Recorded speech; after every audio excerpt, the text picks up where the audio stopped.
এ মুসলমান যারা আল্লাহর ইবাদত না করিয়া অন্তরটাকে গুনার মরিচিকার ঝংকার ফেলে দিতেছো, একটাবার চিন্তা করে দেখো তোমার বয়সে আমার বয়সে কত মানুষ কত লক্ষ টাকার মালিক ছিল, কত দামি কত সম্মানী ব্যক্তি ছিল, কিন্তু আজকে নাই।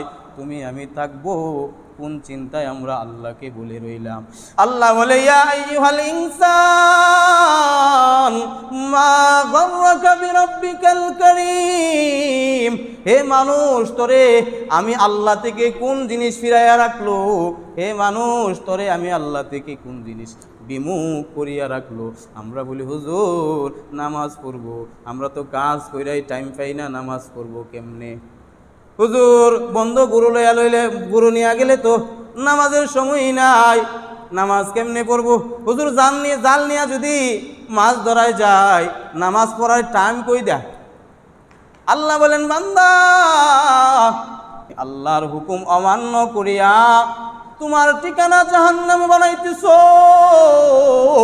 এর সন্ধ্যের গোলাম একটাবার চিন্তা করে দেখো, আমি আল্লাহ তোমারে 5 বার ডাকি বান্দা আয় আয়, আমি আল্লাহর কুদরতি পায়ে সেজদা দেই। মধ্যবর্তী যত সময় আছে আমি আল্লাহ এর ভিতরে কোনো গুনাহ হইলে মাফ করে দিব। সুবহানাল্লাহ। আমরা তো গুনাহ করি আবার বলে সময় পাই না, গুনাহ করার পরেও সময় মিলে না।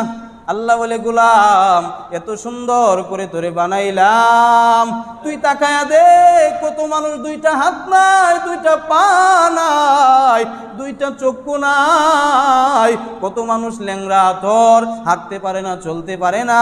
এরে গোলাম ওয়ালাকাদ কাররামনা লিবানি আদম, তোরে এত সম্মানিত করে বানানোর পর তুই আমি আল্লাহরে কেমনে বলে থাকোস? আজকে হসপিটালের দিকে তাকায়া দেখ কত মানুষ 2টা চোখে দেখে না, দেখার জন্য কত আর্তনাদ, হাঁটতে পারে না, পাগুলা ফিরে পাওয়ার জন্য কত আর্তনাদ। আল্লাহ বলে বান্দা এত নিয়ামত তোরে দিলাম, আলাম নাজআল লাহু আইনাইন ওয়া লিসানাও ওয়া শাফাতাইন।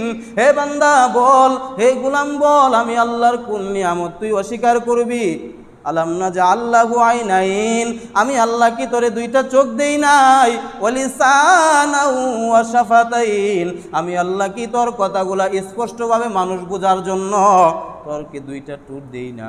এই বান্দা এত কিছু পাওয়ার পরেও কেমনে আমি আল্লাহকে বলে রইলি? ইয়া আইয়ুহাল ইনসান মা গররাকা বিরাব্বিকাল কারীম। এখন যদি বলো আল্লাহ আমারে কোন জিনিসে বাধা দেয়া রাখছে নামাজ পড়া থেকে? আপনি জানেননি আমি তো মাছ ধরা গেছিলাম জাল লইয়া, আমি তো গুরু লইয়া গেছিলাম বন্দে, ওই জিনিস আমাকে নামাজ পড়া থেকে আপনার গোলামি করা থেকে বন্দগি থেকে ফিরাইয়া রাখছে। আল্লাহ বলে বান্দা এইগুলা ফিরাইয়া রাখছে, এবার তোমাকে জাহান্নাম থেকে কোন জিনিস ফিরাইয়া রাখবে? বলো ওইগুলারে আটকাইতে পারবো নি? কথা বলেন না, ওইগুলা পারবো নি ফিরাইয়া রাখতে? আপনার গুরু কবরে গিয়ে আপনার আসরের ময়দানে গিয়ে কইব আমারে সে ঘাস খাওয়াইছে, তারে মাফ করিয়া দিন। না নামাজ পড়লে নামাজ সাক্ষী দিব আল্লাহ নামাজি আসিল, তারে মাফ করিয়া দিন।